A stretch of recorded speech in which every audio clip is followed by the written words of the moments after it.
Hello student, स्वागत है आपका आज एक नए टॉपिक के साथ। आज का मेरा टॉपिक है भारत के भूगोलवेताओं का भूगोल के विकास में योगदान।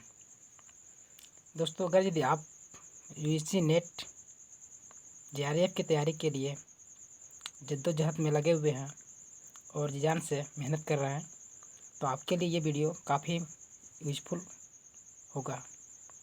तो आइए आप लोग मेरे साथ कुछ देख लेते हैं।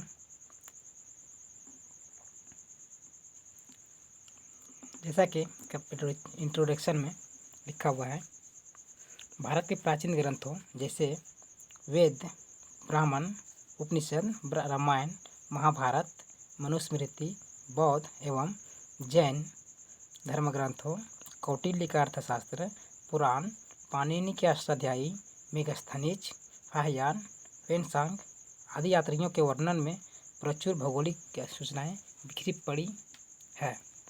दोस्तों, इन तमाम मुख्य बिंदु हैं जिनके ऊपर भारत के भूगोलवेताओं का भूगोल के विकास में योगदान का वर्णन हम लोग करते हैं। आइए आगे देखते हैं। इन ग्रंथों की भौगोलिक सामग्री का संकलन सहज नहीं है। इन शास्त्रों की भाषा लाक्षणिक एवं प्रतीकात्मक है, जिन्हें विद्वानों ने कोशिश किया है इसे सहज भाषा में प्रयोग कर उसके शब्दार्थ को सही साबित करने का। तो भारत के भूगोलवेताओं का जो भूगोल के विकास में योगदान है उसको 6 कालों में बांटकर अध्ययन किया जाता है। अर्थात भारत के भौगोलिक चिंतन के काल को निम्न 6 कालों में बांटा गया है। उसमें से पहला काल सिंधु सभ्यता का काल माना जाता है, दूसरा काल वैदिक काल, तीसरा रामायण और महाभारत का काल, चौथा बौद्ध तथा जैन धर्म का काल, पांचवा पौराणिक काल और छठा अशोक का काल। तो आइए इन सभी कालों को अलग अलग करके इस ड्रिल में अध्ययन करते हैं। पहला जैसा कि देख रहे हैं, सिंधु सभ्यता का काल। सिंधु सभ्यता का काल 4000 से 1500 ईसा पूर्व तक माना जाता है। इस काल का भूगोल के विकास में भारत के भूगोल के विकास में काफ़ी महत्वपूर्ण योगदान रहा है। जैसा कि देख रहे हैं, सिंधु घाटी सभ्यता से प्राप्त होने वाला भौगोलिक ज्ञान ईसा से 4000 वर्ष पुराना है। हालांकि इस काल में रचा गया कोई भी ग्रंथ उपलब्ध नहीं है, फिर भी इस घाटी में विकसित नगरों के भग्नावशेषों तथा उनसे मिली सामग्री से यह स्पष्ट होता है कि उस समय के लोगों की भूगोल की काफ़ी जानकारी थी तथा उनके दूर स्थित प्रदेशों से व्यापारिक संबंध थे। तो ये कुछ मुख्य पॉइंट है दोस्तों, जो हमारे एग्जाम के दृष्टिकोण से काफ़ी महत्वपूर्ण है। हम लोग इसी तरह से आगे सभी कालों का संक्षेप में अध्ययन करेंगे। दूसरा काल है वैदिक काल। वैदिक काल के कुछ महत्वपूर्ण बातें को आइए देख लेते हैं। वैदिक काल 2500 से 1000 ईसा पूर्व तक काल को वैदिक काल कहा जाता है। वैदिक कालीन भारतीयों को खगोलीय भूगोल, आर्थिक भूगोल, भौतिक भूगोल आदि का अच्छा ज्ञान था। दोस्तों, काफ़ी इम्पोर्टेंट लाइन है। हमने कोशिश किया है मुख्य पॉइंटों को लिखने के लिए, जो हमारे एग्जाम के दृष्टिकोण से काफ़ी महत्वपूर्ण है। तो थोड़ा अच्छा से ध्यान से रिपीट करके देखते जाते हैं। वैदिक कालीन भारतीयों को खगोलीय विज्ञान, देखिए ये काफ़ी पॉइंट है। खगोलीय विज्ञान अर्थात खगोलीय भूगोल, आर्थिक भूगोल, भौतिक भूगोल आदि का काफ़ी अच्छा ज्ञान था। अगला पॉइंट देखते हैं। ऋग्वेद की ऋचाओं में पृथ्वी के निर्माणकारी भौगोलिक मौलिक तत्वों के अलावे पवन, वर्षा, बादल, चंद्र, ग्रहों की गतियाँ, ऋतु परिवर्तन आदि का ज्ञान था। जैसा कि हमने देखा, ऋग्वेद की ऋचाओं में पृथ्वी के निर्माणकारी मौलिक तत्वों के अलावे पवन, वर्षा, बादल, ऐसा कहने का मतलब है कि जो हमारा ऋग्वेद है और उनमें जो ऋचाओं अर्थात जो लाइन से जहाँ से लिया गया है उसमें पवन अर्थात हमारे जो भौगोलिक कारक है जैसे कि पवन, वर्षा, बादल, चंद्र, ग्रहों की गतियाँ, ऋतु परिवर्तन का काफ़ी वर्णन उसमें किया गया था, जो हमारे भौगोलिक भारतीय भूगोल के विकास में काफ़ी महत्वपूर्ण योगदान दिया है। आगे देखते हैं।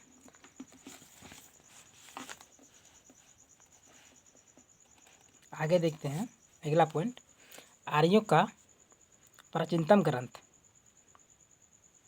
ऋग्वेद विश्व की पहली लिखित रचना है। ध्यान रखिए दोस्तों, आर्यों का द्वारा प्राचीनतम ग्रंथ यह है ऋग्वेद, जिसे विश्व की पहली लिखित रचना माना जाता है। यह रचना प्राचीनतम यूनानी रचनाओं होमर की इलियड और ओडिसी से भी काफ़ी प्राचीन है। ऋग्वेद में प्राकृतिक वनस्पति, मानव समुदाय एवं अधिवास तथा व्यवसायों का विशेष विवरण प्राप्त होता है। तो देखिए, ये गौर करने वाली बात है कि ऋग्वेद जो कि यूनानी विद्वानों के द्वारा रचित होमर की इलियड और ओडिसी की रचना से काफ़ी प्राचीन है। अगर इस समय हमारे भारत में प्राकृतिक वनस्पति, मानव समुदाय एवं अधिवास तथा व्यवसायों का विशेष विवरण प्राप्त होता है, तो कहीं न कहीं हमारा भूगोल के विकास में भारतीय योगदान को काफ़ी महत्वपूर्ण माना जा सकता है। आगे देखते हैं। अथर्ववेद के पृथ्वी सूक्त को आधार माना जाए तो विश्व में सबसे पहले भारत में ही भूगोल का क्रमबद्ध वर्णन आरंभ हुआ। ये भी काफ़ी महत्वपूर्ण लाइन है दोस्तों। अथर्ववेद के प्राचीनतम पृथ्वी सूक्त को आधार माना जाए तो विश्व में सबसे पहले भारत में ही भूगोल का क्रमबद्ध वर्णन आरंभ हुआ। ये भी काफ़ी महत्वपूर्ण लाइन है दोस्तों। अगला पॉइंट देखते हैं। इस सूक्त में भूआकृति, जलवायु, वनस्पति, जंतु, संवर्ग, खनिजों, उद्योगों, मानव बस्तियों, सामाजिक रीति रिवाजों इत्यादि का उल्लेख है। अर्थात कहने का मतलब है दोस्तों, हमारे भूगोल के अंतर्गत जितने भी प्रमुख उप शाखाओं का अध्ययन किया जाता है, उन सभी का अथर्ववेद की पृथ्वी सूक्त में इन सब का वर्णन किया गया है। अर्थात हमारे भूगोलवेताओं ने काफ़ी भूगोल के योगदान विकास में अपना योगदान देने की कोशिश किए हैं। अगला पॉइंट देखते हैं। संहिता और उपनिषद जैसी रचनाओं, ग्रंथों तथा पुराणों में भौतिक भूगोल, आर्थिक भूगोल एवं सामाजिक भूगोल के विभिन्न पक्षों का विशद वर्णन उपलब्ध है। ये भी काफ़ी महत्वपूर्ण लेना है दोस्तों। अगला पॉइंट देखते हैं। अत्रेय ब्राह्मण में भारत का प्रादेशिक भूगोल का सविस्तार वर्णन मिलता है। ये भी काफ़ी महत्वपूर्ण लेना है दोस्तों। तीसरा काल देखते हैं। तीसरा काल भारतीय भूगोलवेताओं के योगदान का तीसरा काल रामायण और महाभारत काल के अंतर्गत किया जाता में बांटा जाता है। इस काल का 1600 से 600 ईसा पूर्व तक का काल को रामायण और महाभारत का काल कहा जाता है। इन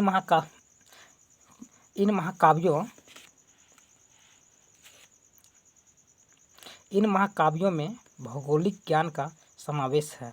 रामायण में पर्वतों, पठारों तथा मुख्य स्थलों का वर्णन मिलता है।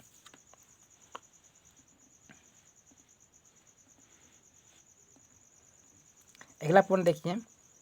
भारत में तो भौगोलिक ज्ञान का विश्वकोश ही है। इसके एक खंड का नाम ही भूमि पर्व रखा गया है।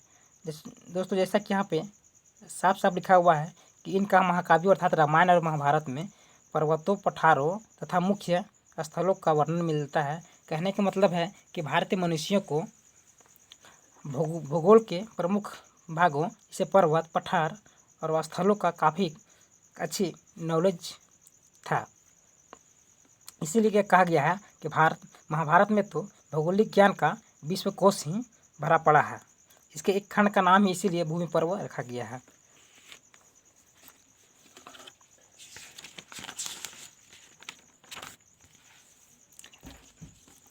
अगला जो काल है, अगला काल उसे बौद्ध तथा जैन ग्रंथ का काल कहा जाता है। यह काल 600 से 200 ईसा पूर्व तक का काल के अंतर्गत माना जाता है। बौद्ध ग्रंथों में भूगोल के ग्रंथों को लोकाख्यान तथा महासागरीय विज्ञान के स्थलों को महासागरीय विज्ञान के ग्रंथों को समुद्राख्यान के अंतर्गत रखा जाता है। ये भी काफ़ी महत्वपूर्ण है पॉइंट है दोस्तों। अगला पॉइंट है, बौद्ध ग्रंथों की अपेक्षा जैन ग्रंथों में भूगोल का वर्णन अधिक मिलता है। अर्थात कहने का मतलब है जो हमारा ये बौद्ध था जैन ग्रंथ काल, इसमें से बौद्ध से कहीं अधिक जैन ग्रंथ में भूगोल का वर्णन पाया जाता है। जैन साहित्य में भूगोल पर लगभग 25 ग्रंथ थे। ये काफ़ी महत्वपूर्ण ये भी है। इसमें दीपसागर, पन्नति, पुराना तथा सूर्य प्रज्ञापति मुख्य था। 25 जो ग्रंथ थे उनमें से ये कुछ ग्रंथ है, दीपसागर, पन्नति, पुराना तथा सूर्य प्रज्ञापति का मुख्य था। अगला काल जो था दोस्तों पौराणिक काल। पौराणिक काल इसे प्राचीन तथा नए पौराणिक काल में बांटकर अध्ययन किया जाता है। प्राचीन काल का एज 1000 से 300 ईसा पूर्व तक माना जाता है और नया पुराण का काल 300 ईसा पूर्व से 800 ईस्वी तक माना जाता है। इस काल में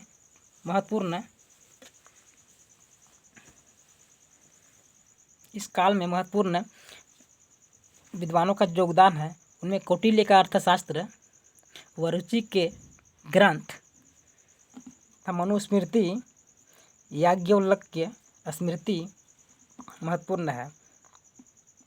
दूसरे प्राचीन भारतीय ग्रंथों में संभावित तथ्यों से भौगोलिक ज्ञान प्राप्त होता है। पुराणों में भुवन कोश नामक खंड में भौगोलिक तथ्यों पर विशेष प्रकाश डाला गया है। ये भी काफ़ी महत्वपूर्ण लेन है दोस्तों कि पुराणों में भुवन कोश नामक खंड में भौगोलिक तथ्यों पर विशेष प्रकाश डाला गया है। क्वेश्चन में आ सकता है ये। अगला पॉइंट देखते हैं, ब्रह्मांड, वायु तथा मत्स्य पुराणों में जगत की उत्पत्ति, अन्य ग्रहों से अंतर संबंध, पृथ्वी की आकृति, जलवायु एवं वनस्पति संबंधी सूचनाएं तथा प्राकृतिक भौगोलिक सामग्री उपलब्ध है। अगला अंतिम जो काल था अशोक काल एक काफ़ी भूगोल के दृष्टिकोण से काफ़ी महत्वपूर्ण है। इस काल में अशोक काल तथा गुप्त काल के भौगोलिक ज्ञान का परिचय उस समय के शिलालेखों तथा ताम्रपत्रों से मिलता है। इस काल में ही महान वैज्ञानिक आर्यभट्ट का प्रादुर्भाव हुआ।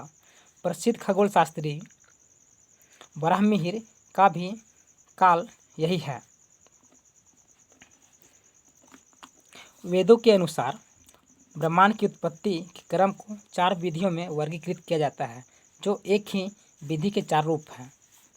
पहला विश्वकर्मा क्रम से ब्रह्मांड की उत्पत्ति, दूसरा आदि पुरुष अथवा विराट पुरुष से उत्पत्ति, तीसरा ब्रह्म से विश्व की उत्पत्ति, चौथा प्रजापति क्रम से विश्व की उत्पत्ति। दोस्तों इस वीडियो को ही लास्ट करते हैं। अगला पार्ट जो इसका और भाग जो बचा हुआ है मेन पॉइंट, उसको अगले वीडियो में अपलोड करेंगे। धन्यवाद।